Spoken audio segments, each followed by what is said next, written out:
Assalamualaikum warahmatullahi wabarakatuh. Perkenalkan, nama saya Nisa Nurfania dengan NPM 18 1101 0001. Video ini bertujuan untuk memenuhi tugas akhir saya pada mata kuliah kewirausahaan. Nah, dalam video ini saya akan menjelaskan mengenai bisnis model kanvas. Di dalam sebuah bisnis, apapun bentuknya, pastinya ada beberapa orang yang mengoperasikan agar bisnis tersebut berjalan lancar. Di dalam sebuah bisnis juga memerlukan strategi, manajemen, maupun sistem yang mempermudah orang-orang di dalamnya bekerja secara efektif dan sesuai goals yang diinginkan oleh perusahaan. Salah satu model bisnis yang terbukti efektif dan sering diterapkan oleh bisnis lain adalah bisnis model kanvas. Apa sih model kanvas itu? Nah, bisnis model kanvas itu merupakan sebuah tools dalam strategi manajemen untuk menerjemahkan konsep konsumen, infrastruktur maupun keuangan perusahaan dalam bentuk elemen-elemen visual. Konsep bisnis model kanvas mengandalkan gambar-gambar, ide sehingga setiap orang memiliki pemahaman yang sama dan real terhadap tipe-tipe konsumen mereka. Seperti itu.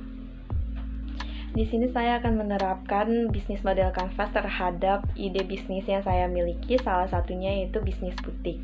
Nah, dalam bisnis butik tersebut saya akan berfokus pada fashion ala-ala mode Korea.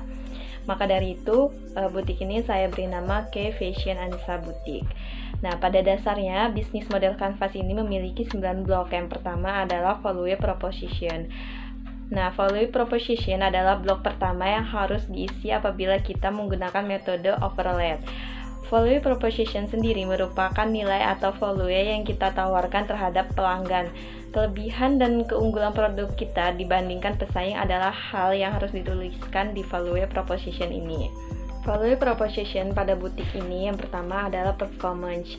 Dari segi produk baju, butik fashion Korean memiliki kualitas dan disesuaikan dengan iklim Indonesia. Karena itu pakaian ini tidak akan terasa sangat panas jika nanti dikenakan. Yang kedua adalah desain. Nah, baju-baju di butik ini menawarkan desain khusus untuk mode Korea yang bisa digunakan di berbagai umur. Untuk harga yang ditawarkan itu terjangkau, sangat terjangkau. Blok selanjutnya yaitu mengenai customer segment. Setelah mengisi value proposition tadi, langkah kedua adalah mencari orang-orang yang mungkin akan tertarik dengan value yang kita tawarkan. Customer segment ini adalah penggolongan orang-orang yang mungkin tertarik pada value proposition bisnis kita tadi, seperti itu. Nah, pada butik ini customer segmennya yang pertama kita memprioritaskan 3. Yang pertama adalah untuk anak remaja yang berusia 15 tahun ke atas. Yang kedua itu masyarakat Lampung dan sekitarnya, baik itu di daerah perkotaan maupun di pedesaan. Yang ketiga itu prioritas yang ketiga adalah pengunjung pada online shop. Oke, blok selanjutnya adalah blok ketiga yaitu customer relationship. Nah, customer relationship ini adalah cara-cara yang bisa Anda gunakan untuk berkomunikasi dengan customer segment. Biasanya banyak orang yang kadang bingung membedakan antara customer segment dan customer relationship. Kata kuncinya adalah relationship. Ya, customer relationship adalah soal hubungan. Kalau channel adalah bagaimana cara menjangkau customer segmennya, seperti itu.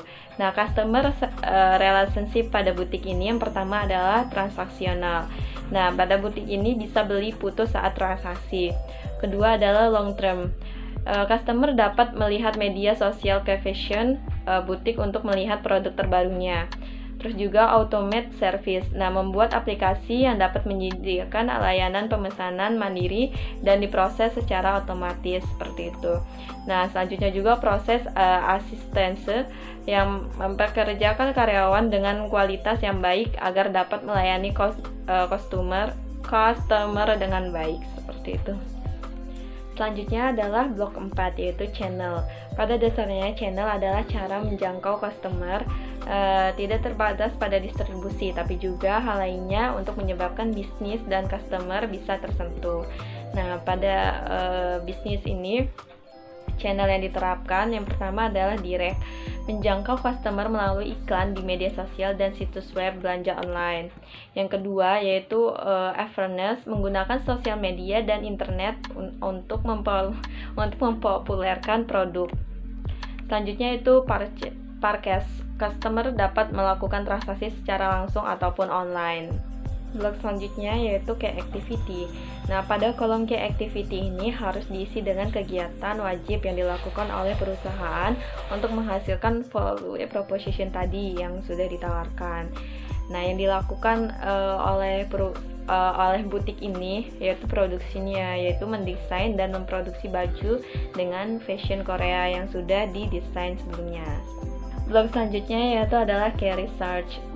Key research ini adalah hal-hal yang penting yang harus ada gitu agar key activity bisa dijalankan dan value proposition bisa diberikan pada customernya.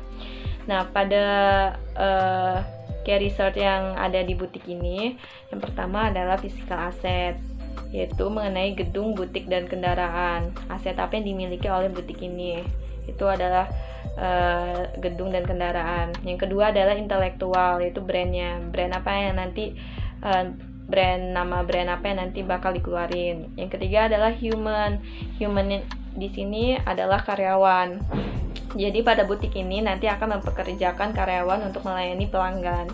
Selanjutnya adalah finansial. Finansial itu adalah modal awal untuk menjalankan butik. Berapa sih modal awal yang akan dijalani butik itu nantinya, seperti itu. Next, selanjutnya adalah key partners.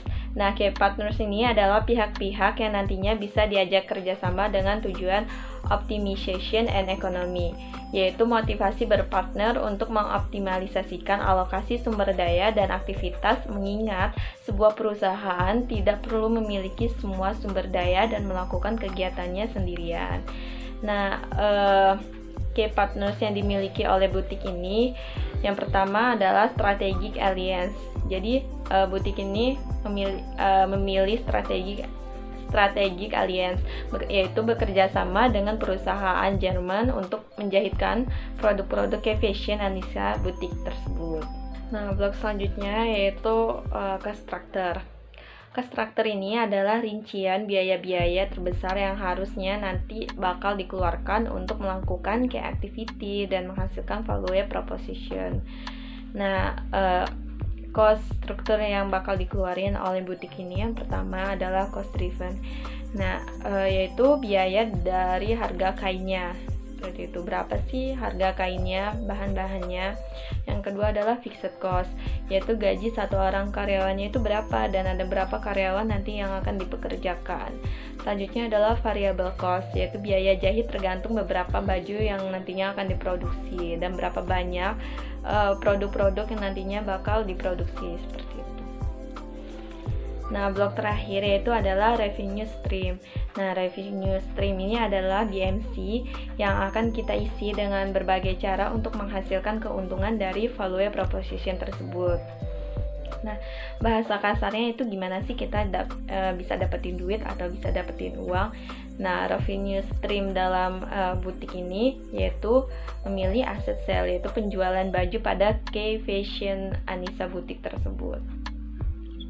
Sekian penjelasan dari saya, kurang lebihnya saya mohon maaf.